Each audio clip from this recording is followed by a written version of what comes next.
Here's my confession. Uh, so here's the painting I've been working on, and I've reached this point that I'm sure a lot of artists reach where I don't like it anymore.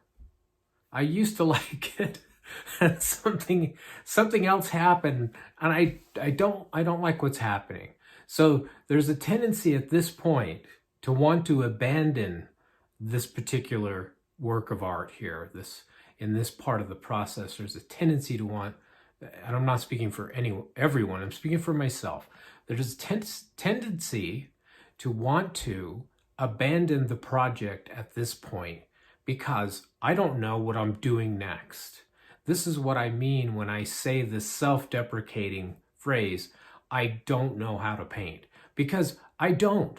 But then I talk to other artists that I really admire, and they say that they reach this point as well, where they're either lost, they don't know what to do next.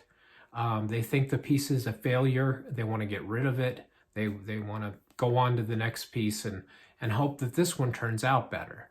So I'm sharing with you right now where I'm stuck. And you can see that, I put a lot of trees in here, and I really liked this part back here. Now that's kind of lost. And I liked how we got led down the path to this point where the two canyons met, or two canyon walls met rather. And here's the path. And of course, this lighter paint is just here right now as a sketch to help me know where I want the trees. I'm going to work with color here in a little bit. So I wanted to share that point with you right now. Here's where I'm stuck, and I want to toss this thing into the trash heap. So that brings me back to a story. So here's the story. When I started painting in Hawaii, I've told this story before, but briefly, for those of you that haven't heard it, here's how it goes. I went back to Hawaii, and I was living in an apartment building near a place called Magic Sands, and I worked at a restaurant downstairs as a busboy. And a friend of mine named Rusty gave me an old watercolor set that he had when I was visiting him one day. I was visiting, and he was there reading a book, and we were both just sitting around reading, hanging out, listening to the birds and stuff in Hawaii. It was really nice. He lived in an old coffee shack, primitive but beautiful, out in the middle of rainforest in a place called Captain Cook on the Big Island of Hawaii. So he asked me, he said, "Hey, you do art, right?" And I said, "Yeah." And he said, "Well, how would you like to have this watercolor set and the paper, this pad of paper?" And I said, "Sure." So I took it, thanked him, and I brought it back to my apartment.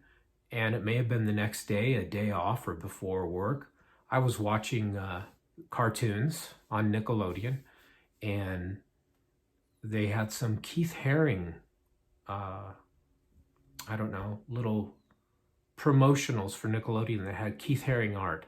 And I always loved Keith Haring's work, and Warhol, and then later on Basquiat.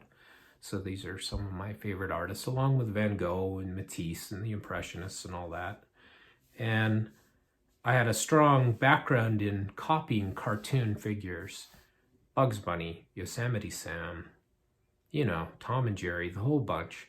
And one of my first professional gigs was when I was in the 7th grade. I would draw on people's folders. I would draw a little cartoon character for I think a quarter or 50 cents. So I drew my rendition of a Keith Haring dog, just the outline of the dog, but I filled it full of a whole bunch of different lines and dots and used bright colors and gave him, the black and white Walt Disney eyes. And I did a couple of other paintings that were inspired by petroglyphs that I had seen in Hawaii. They're the carvings in the lava rock, the figurative carvings in the lava rock. And just messing around, doing these really bright background colors, and then take the white paint and put the figures on it. So I was happy with these and wanted to send them off to my parents. I actually had them framed at a frame shop. And when I picked them up, I went across the street to a gallery on I'm trying to remember the name of it. It's not coming to me right now. Provenance. I think it was called Provenance Gallery in Kona. And I walked in with, they were in, I think that I was just carrying these framed pieces. And the gentleman that I was talking to there really liked them. And he asked me where I got them. I said they were mine. And he was blown away. And he said, well, I own this gallery and I sure would love to put this work up. I know I can sell it. So I had these 3 pieces with me. Sorry, Mom and Dad.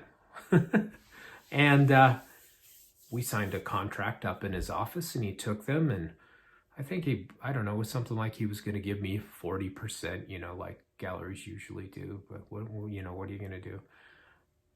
Put them up and very quickly sold them. And I thought, wow, I'm a professional artist now. So I started making more of these petroglyphs and the cartoon things. And I took them to the gallery and I think he sold a few more. And then I ended up going back to the mainland. Long story short, when I came back, I got another gallery to represent me doing the same kind of very bright wash, like Art Brut, kind of Basquiat style before I even knew who Basquiat was. And not trying to take any credit there, but what I'm saying is, you know, rough and primitive. A lot of outlines, a lot of whites and blacks on these very vivid colors. Same kind of palette that I like here. And he sold these. And he got the bright idea. He said, why don't you paint some landscapes of Hawaii outside, en plein air? And he said, you probably don't even know what that means. And I said, no, I don't. And of course, I'm using the Southern California dialect when I'm trying to pronounce this, so forgive me. Anyway, long story short, I get the French easel to go outside. I get all the paints and brushes at the art supply store because he wants me to paint landscapes. And I go to one of my favorite places in Waimea on the Big Island called Waimea Park. I get set up there. I have a huge canvas too. It was like a 24 by 30 or something. It was really big for a beginner. And I just started knocking this thing out with these oil paints and terps and rags. And I'm painting away and these 2 young boys come up and they say, hey, brah, you live here? And I said, yeah. And they're like, no disrespect with using the pigeon. Okay?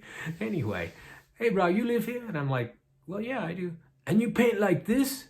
Oh, shoots, brah. That's bad. I said, that's bad. Oh my God. The first time I remember painting, 2 young boys come up and say, man, you know, you're disrespecting this beautiful place with this awful painting. So I take the painting back. I'm upset. My feelings were hurt. And I actually put it in the trash can. So my dad digs it out of the trash can, takes it to the art gallery. And when you know, they sell it. So now I'm an oil painter, en plein air. I have no idea what I'm doing, but I'm doing something. I'm conveying some energy and love for the place. It's primitive, it's naive, people like it, and I like it. I start to understand my own naivete and how that has a certain vibe to it that people like. So long story short, and we're talking this is like 89, 90, 91. I'm back and forth all over the place, trying to make a living as an artist, losing and gaining, selling work, moving to Arizona, moving to Sedona, moving all over the place. And I've had some successes and some things not so successful. But this brings me back to my point. I never really learned how to paint. And getting to this point right here is where I get stuck. And I just wanted to show that to you, and I wanted to share with you my background in how I became a landscape painter from someone who did things that were much more primitive and cartoony. So stay tuned. Let's see what I can do, not knowing what I'm doing, how I can fix this mess. Okay? Thanks. See you later.